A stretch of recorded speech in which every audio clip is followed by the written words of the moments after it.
Hi, this is Llyn Hunter, Llyn-Hunter, and today we're doing an Indri, letter I, for my alphabet. What you see here, we've started out with a rough. The rough probably only took me not more than probably 15 minutes, 20 minutes.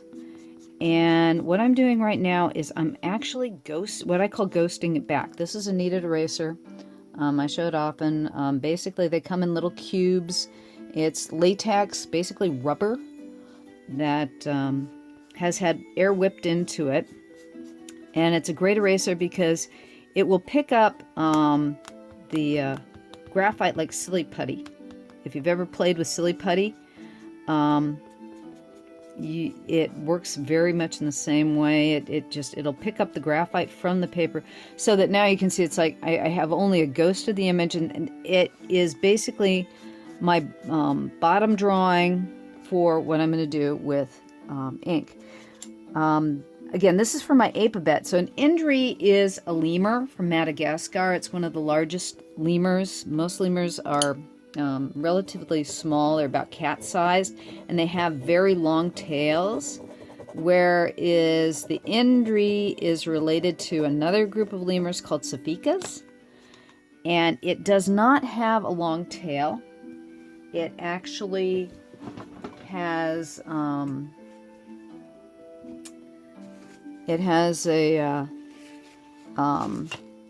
little bobtail like you'd have on a bobcat. What I'm doing right now is looking for my Postit Pads.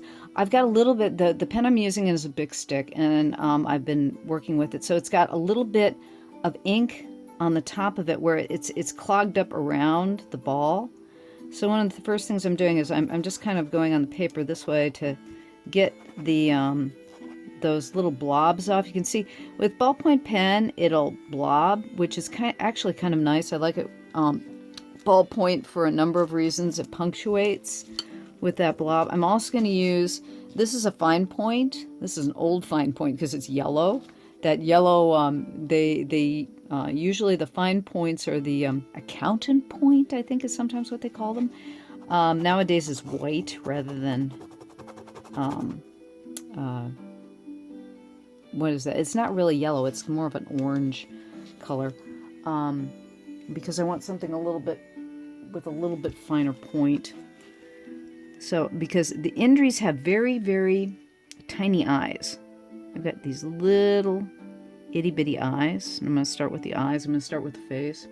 And they have a dog-like face. They have a dog-like muzzle. They have two slit nose, two little slits.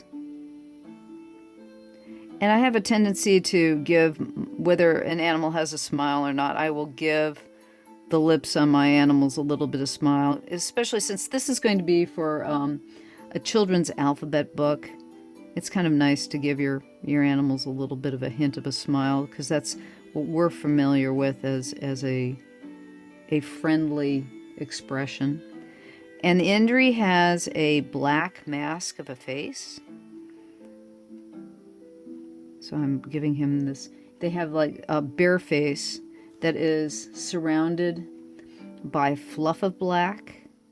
They have really, really neat markings. I would highly recommend you look the Indri up if you've never heard of one before, online, and look at the Wikipedia page.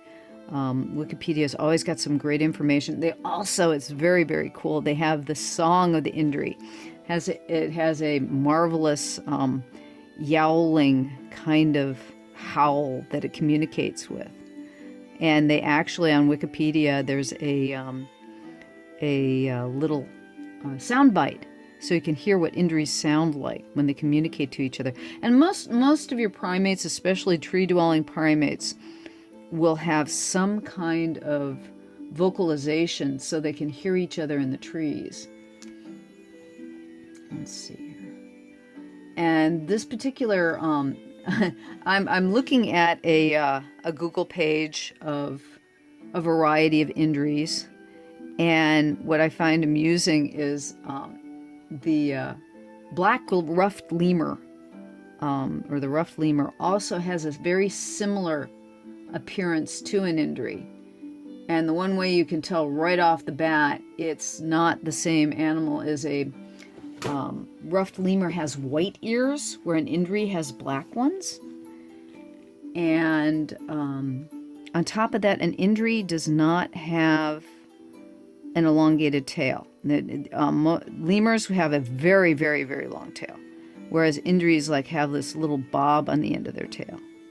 So you can tell right away that if you're looking at photographs of lemurs, whether it's a ruffed lemur or an Indri, the biggest giveaway will be the color of its ears and the fact that it doesn't have a tail. Now, if you have them in the same photograph, which wouldn't never happen, I don't think that they're in the same area, but it's kind of like they wouldn't get along. One I'm sure would chase the other out of its territory. But an Indri is quite a bit larger than a ruffed lemur. So you'd know immediately that one was not related to the other. Or you might actually think that they might be related to each other just because the markings are very similar. But other than that, the easiest way to tell, like I said, tell the difference is an Indri does not have a tail, or it does have a tail, but it's like a bobtail. It's like I said, it's kind of like a wildcat, and it has this little bump of a tail. But they are from, if I hadn't said before, they're from Madagascar. All lemurs, all of the lemur clan are from Madagascar. I'm a big fan of the lemurs. I love them because they're very what you might call dog-faced monkeys. I find them cuter than most other monkeys because of that muzzle that they have. I'm not sure what the personalities go. I find actually some of the most interesting animals in the zoo are often lemurs. I used to love to watch the ringtails. They have really interesting social behaviors. You won't find Indris in zoos very often. They're very rare. I suspect there are a few in zoos. I'd have to look up to find out which zoos you might find an Indri in. But again, they're according to Wikipedia, there are only like about 1,000 of them in the wild. So that makes them a very rare animal indeed. So I don't think you'd find them in a lot of zoos. But then again, there are some zoos that are really good at taking care of endangered species. And all lemurs, from what I understand, if they're not endangered, they're definitely threatened. Just because there's so few of them, and it's on, the island of Madagascar, and it's a sole place for things like that. Okay, so rolling along here. I'm putting this lemur on a couple of branches so that he can fill up the space of the eye. I'm trying to see. They have basically the markings will be a little bit different on each. It looks like on some of them they'll have a dark tummy, and some of them they'll have a light tummy. And I think part of that is they say that the young ones are born black. So maybe the older the Indri gets, the lighter its stomach color gets. It has black across the shoulders and upper arms. So we're going to do a demarcation there. So you can see that right there, right here. And then on the back of its hands, its hands are black. And that blackness might go might climb up its arm just a little bit, or it might be just on the hands. I'm looking at several Indris. I've got several photographs. So it's just like any animal marking. They'll be in similar places, but they won't be an exact on all of them. Now the black goes down on its kneecaps, and then the white, this area here will be white. And I'll take care of that in the painting, but I'm putting the indication here because I'm also keeping these drawings for a coloring book as well. So I can mark those particular places in the coloring book. And it goes on the top of the leg, so it would go right there and across the top there. Put a little bit of marking on the tree. Get a little bark marking. Pen. And let's see here. And I'm going to take the black into its chest. It might not, it would go there on some, like I said, some of them you can see the black on the chest. It's definitely across the back.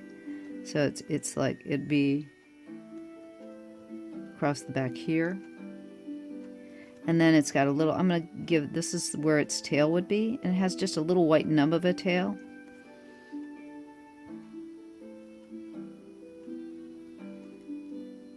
But the black might go down actually all the way to the tail.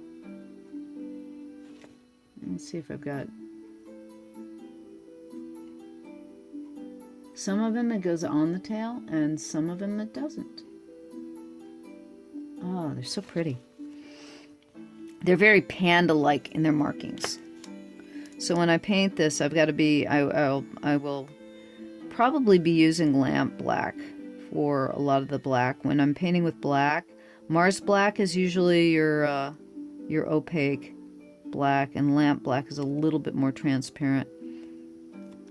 And we'll go into that when I do the painting on this one. And I usually, if you look on my, could leave them that way. Yeah, I don't think so. If you look at my YouTube channel, I am going to be separating all the letters so that you can find the both the pen drawings and the paintings, because I do a video of each. I'll do a video of the pen drawing, and then I will do a video of the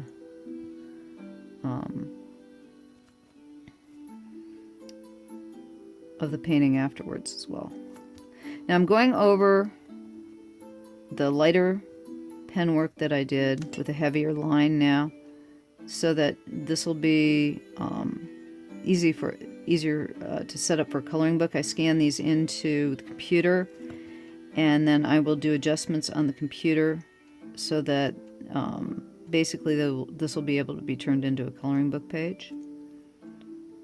I'm trying to decide right now whether I think I'm going to add this corner here and leave these other spaces open, because he fills up the eye very nicely. Sometimes when you're creating an image like this for one of these letters, the animal won't quite fill the letter space the way you'd like it to. And I've been very fortunate thus far. A lot of the apes for my ape-a-bet, I've been able to squeeze into the letter shape pretty easily. Some of them not so much. The nice thing is that there are definitely enough critters, or basically animals, in the monkey clan that they actually, I have one for each of the 26 letters, so that's nice. I wouldn't have started this if it hadn't, but yeah, there are other types of alphabets that I'll probably do. These are primarily for my nieces and nephews as a gift, and then I'm using the final illustrations, like I said, to do a couple of books, or they will be books in the future. But the present, they're gifts for my nieces and nephews, where, you know, when I'm gone, they try to get them interested in real art. Because this is, you know, when you're starting in drawing, or you're starting in most art, you don't start on computer. You start with pencil and paper. And traditional art is not as popular as it used to be, because digital is so much more forgiving, and you can get a lot more done, and it's a time saver. There's all kinds of reasons why people have turned primarily to digital art. But obviously, if you're sitting here watching this, you're somebody who's interested in how to do traditional. And even though ballpoint pen is not normally considered a traditional art tool, you've got to remember it will last probably at least 100 years. Just because, you know, it's not considered a traditional thing doesn't mean that it won't last at least for the length of time that the paper lasts. So if you've never thought of considering ballpoint pen as an underdrawing for watercolor, it works quite well. Okay, so that's our Indri. What I'm going to do is, once it dries, give your inking at least an hour to get the ballpoint pen ink to cure.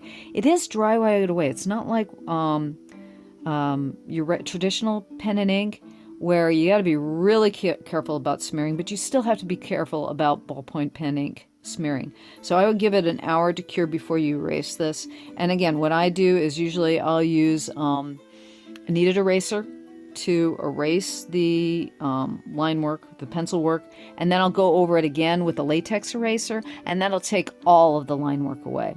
So the kneaded eraser takes the initial graphite off, and then a latex eraser will take the rest of it off.